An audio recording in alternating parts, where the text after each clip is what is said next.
मैं अपनी वाणी की शुरुआत एक छोटी सी घटना के साथ शुरू करता हूँ।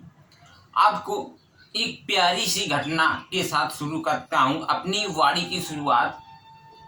एक महात्मा के पास एक आदमी गया और वो आदमी महात्मा जी से बोलता है कि हे महात्मा जी, जीवन जीने की कला क्या होती है, मुझे कृपया मार्गदर्शन कराइए जीवन जीने की कला, क्योंकि मैं अपनी ज़िंदगी से बहुत ही ज़्यादा परेशान हो गया हूँ।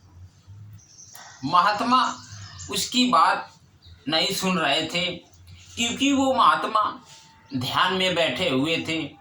तभी वो व्यक्ति महात्मा जी से 2-4 बार पूछता है कि महात्मा, कृपया मुझे बताइए कि जीवन जीने की कला क्या है, क्योंकि मैं जीवन जीने की कला आपके मुख से सुनना चाहता हूँ कि जीवन जीने की कला क्या है। महात्मा जी जब 2-4 बार वो बोल चुका व्यक्ति, महात्मा जी उसकी बात सुन रहे थे, लेकिन वो ध्यान में बैठे हुए थे। महात्मा जी ने कोई उत्तर नहीं दिया उसके प्रश्न का।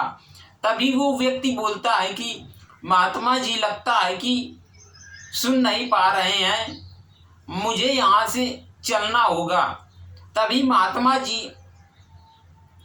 जी के पास एक थैला भरा हुआ रखा था और वो महात्मा जी अपना थैला वहीं पर पलट दिया।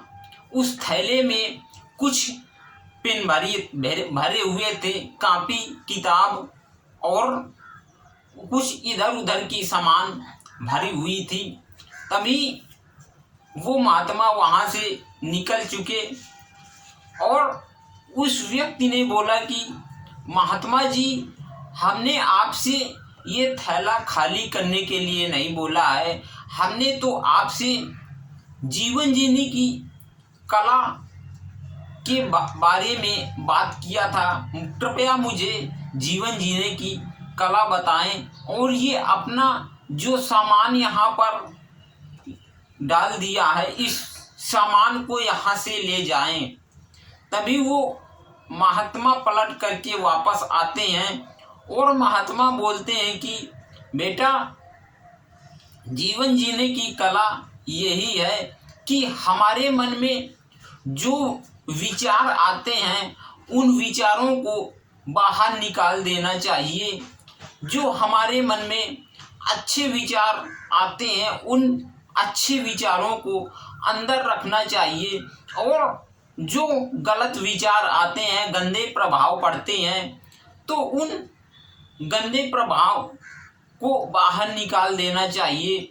जैसे हमारे घर में कचरा होता है, हम कचरा को घर से बाहर निकाल देते हैं और अच्छी सामान रख लेते हैं और कचरा को बाहर निकाल देते हैं, उसे दूर भगा आते हैं, किसी घूर में डाल देते हैं। तो इसी तरह हमें अपने मन के विचारों को हटा देना चाहिए और हमारे अंदर जो प्रभाव आते हैं उनमें से अच्छे प्रभाव को अंदर रखना चाहिए और बुरे प्रभावों को बाहर निकाल देना चाहिए। जाओ यहाँ से, बुरे प्रभावों को बाहर निकाल देना चाहिए। जैसे कि सरिया होती है और सरिया को ही खा जाती है, वो सरिया काफ़ी दिन तक बाहर निकली पड़ी रही और धूप और पानी में वो भीगती रही, तो उस सरिया में जब जंग लग जाता है तो उस सरिया ही खा जाती है।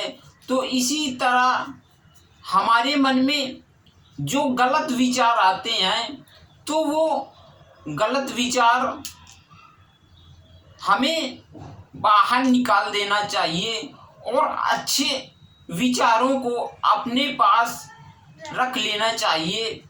यही सवाल का जवाब उस महात्मा ने उस युवक को दिया और वो युवक खुश हो गया और खुश होकर के अपने घर वापस चला गया।